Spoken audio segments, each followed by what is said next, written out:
ಪ್ರಿಯ ವೀಕ್ಷಕರಿಗೆಲ್ಲ ನನ್ನ ಆತ್ಮೀಯ ನಮಸ್ಕಾರಗಳು. ಪಾಸಿಟಿವ್ ಲೈಫ್ ನಾಲೆಜ್ 333 ಚಾನೆಲ್ಗೆ ನಿಮ್ಮೆಲ್ಲರಿಗೂ ಹಾರ್ದಿಕ ಸ್ವಾಗತ. ಜೀವನಕ್ಕೆ ಬೇಕಾದ ಪ್ರಮುಖ ಪಾಠಗಳು, ಅಮೂಲ್ಯ ಅನುಭವಗಳು ಮತ್ತು ಜೀವನ ಜ್ಞಾನವನ್ನು ನಾವು ಈ ಚಾನೆಲ್ನಲ್ಲಿ ಹಂಚಿಕೊಳ್ಳುತ್ತೇವೆ. ಈ ವಿಡಿಯೋದಲ್ಲಿ ಬಳಸಲಾಗಿರುವ AI ವಿಜುವಲ್ಸ್ ಮತ್ತು ಚಿತ್ರಗಳು ಕೇವಲ ಉಲ್ಲೇಖಕ್ಕಾಗಿ ಮಾತ್ರ. ವಿಡಿಯೋವನ್ನು ಗಮನದಿಂದ ನೋಡಿ, ಅದರಲ್ಲಿರುವ ಜ್ಞಾನವನ್ನು ನಮ್ಮ ಜೀವನದಲ್ಲಿ ಅಳವಡಿಸಿಕೊಂಡರೆ ಅದು ನಮಗೆ ತುಂಬಾ ಉಪಯುಕ್ತವಾಗುತ್ತದೆ. ನಮಸ್ಕಾರ. ಅಂಚಿಕೆ ಹೋಗದ ಪತ್ರ ಅನ್ನೋ ಪುಸ್ತಕದಲ್ಲಿ ಒಂದು ಸಖತ್ ಪವರ್ಫುಲ್ ಐಡಿಯಾ ಇದೆ. ನಮ್ಮೊಳಗೆ ಇರೋ ಮಿತಿಗಳನ್ನ ದಾಟಿ ನಾವು ನಿಜವಾಗ್ಲೂ ಬೆಳೆಯೋದು ಹೇಗೆ? ಬನ್ನಿ, ಇವತ್ತು ಇದ್ರ ಬಗ್ಗೆ ಸ್ವಲ್ಪ ಆಳವಾಗಿ ಮಾತಾಡೋಣ. ಸರಿ, ಹಾಗಾದ್ರೆ ನಮ್ಮೆಲ್ಲರ ವೈಯಕ್ತಿಕ ಬೆಳವಣಿಗೆಗೆ ಸಂಬಂಧಪಟ್ಟ ಒಂದು ಮುಖ್ಯವಾದ ಪ್ರಶ್ನೆಯಿಂದ ಶುರು ಮಾಡೋಣ ಅಲ್ವಾ? ಒಂದ್ಸಲ ಯೋಚನೆ ಮಾಡಿ, ನಮ್ಮಲ್ಲಿರೋ ಒಂದೇ ಒಂದು ವೀಕ್ನೆಸ್ ನಮ್ಮ ಜೀವನದ ಎಲ್ಲಾ ಸಾಧ್ಯತೆಗಳನ್ನ ಮುಚ್ಚಿಹಾಕ್ಬಿಡಬಹುದಾ? ಈ ಒಂದು ಪ್ರಶ್ನೆ ನಮ್ಮ ಇವತ್ತಿನ ಚರ್ಚೆಗೆ ಅಡಿಪಾಯ. ಮೊದಲಿಗೆ ನಾವೆಲ್ಲರೂ ಫೇಸ್ ಮಾಡೋ ಒಂದು ಕಾಮನ್ ಪ್ರಾಬ್ಲಮ್ ಬಗ್ಗೆ ನೋಡೋಣ. ಅದೇ ನಮ್ಮ ದೌರ್ಬಲ್ಯ.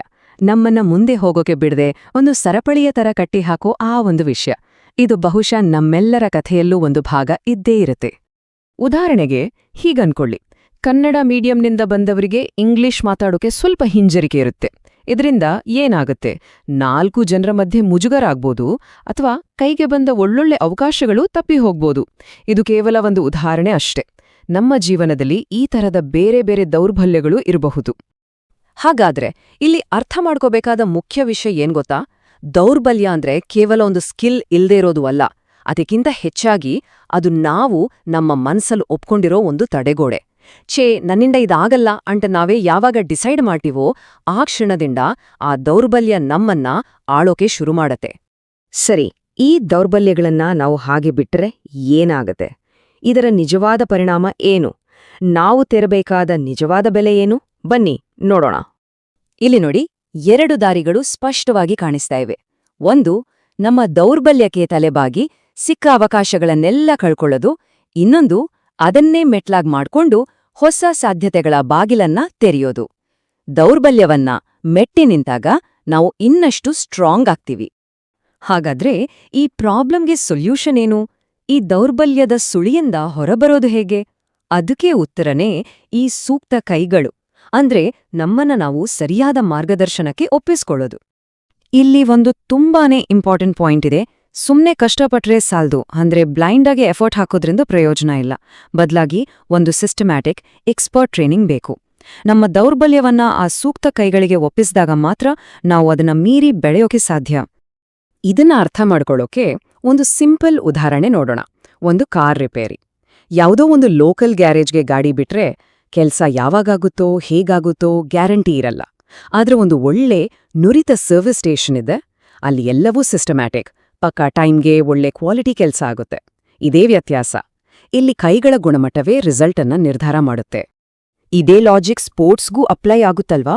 ಡಿಸ್ಟ್ರಿಕ್ಟ್ ಲೆವೆಲ್ ಕೋಚ್ ಹತ್ರ ಟ್ರೈನಿಂಗ್ ತಗೊಂಡ್ರೆ ಡಿಸ್ಟ್ರಿಕ್ಟ್ ಲೆವೆಲ್ ತನಕ ಹೋಗ್ಬೋದು.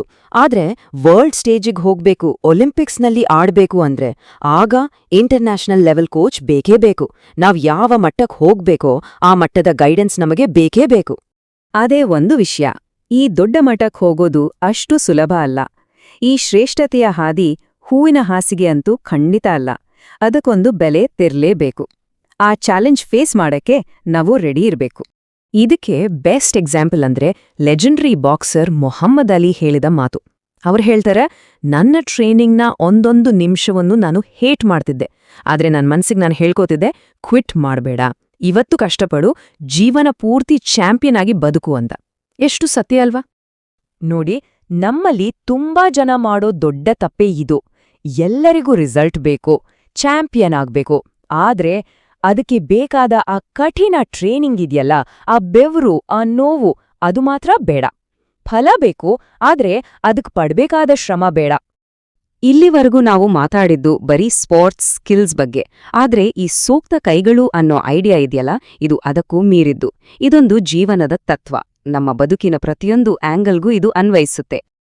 ನೀವು ಯಾವುದೇ ಫೀಲ್ ತಗೊಳ್ಳಿ, ಸ್ಪೋರ್ಟ್ಸ್ ಇರ್ಬೋದು, ಬರವಣಿಗೆ, ಚೆಸ್, ಅಷ್ಟೇ ಯಾಕೆ ನಮ್ಮ ರಿಲೇಶನ್ಶಿಪ್ಸ್, ಪೇರೆಂಟಿಂಗ್ ಅಥವಾ ಬಿಸ್ನೆಸ್, ಎಲ್ಲದರಲ್ಲೂ ನಮ್ಮನ್ನ ನೆಕ್ಸ್ಟ್ ಲೆವೆಲ್ಗೆ ಕರ್ಕೊಂಡ್ ಹೋಗೋಕೆ ಒಬ್ಬ ಎಕ್ಸ್ಪರ್ಟ್ ಗೈಡ್ ಬೇಕೇ ಬೇಕು. ನೋಡಿ, ವಿಷಯ ಇಷ್ಟೇ. ಒಂದು ಸಾಮಾನ್ಯ ಆರ್ಡಿನರಿ ಲೈಫ್ ಲೀಡ್ ಮಾಡೋಕೆ ಯಾವ ವಿಶೇಷ ಟ್ರೈನಿಂಗೂ ಬೇಕಾಗಿಲ್ಲ. ಆದ್ರೆ ಒಂದು ಎಕ್ಸ್ಟ್ರಾ ಆರ್ಡಿನರಿ, ಒಂದು ಉನ್ನತ ಮಟ್ಟದ ಜೀವನ ಬೇಕು ಅಂದ್ರೆ ಅದಕ್ಕೆ ಶ್ರೇಷ್ಠ ತರಬೇತಿ ಅತ್ಯಗತ್ಯ. ಅದುವೇ ನಮ್ಮನ್ನ ಬೇರೆಯವರಿಂದ ಭಿನ್ನವಾಗಿ ನಿಲ್ಸೋದು. ಹಾಗಾದ್ರೆ ಈ ಇಡೀ ಚರ್ಚೆಯ ಕೊನೆಯಲ್ಲಿ ನಾವೆಲ್ಲರೂ ನಮ್ಮನ್ನೇ ಕೇಳ್ಕೋಬೇಕಾದ ಒಂದು ಪ್ರಶ್ನೆ ಇದೆ. ನಮ್ಮ ಜೀವನದ ಬೇರೆ ಬೇರೆ ಕ್ಷೇತ್ರಗಳಲ್ಲಿ ನಮ್ಮನ್ನ ಬೆಳೆಸೋಕೆ ಬೇಕಾದ ಆ ಸೂಕ್ತ ಕೈಗಳನ್ನ ನಾವು ನಿಜವಾಗ್ಲೂ ಹುಡ್ಕೊಂಡಿದ್ದೀವಾ? ನಮ್ಮನ್ನ ಗೈಡ್ ಮಾಡೋಕೆ ಸರಿಯಾದ ವ್ಯಕ್ತಿಗಳನ್ನ ನಾವು ಆಯ್ಕೆ ಮಾಡ್ಕೊಂಡಿದ್ದೀವಾ? ಈ ಪ್ರಶ್ನೆಗೆ ಉತ್ತರ ನಮ್ಮಲ್ಲೇ ಇದೆ. ಸ್ವಲ್ಪ ಯೋಚನೆ ಮಾಡಿ.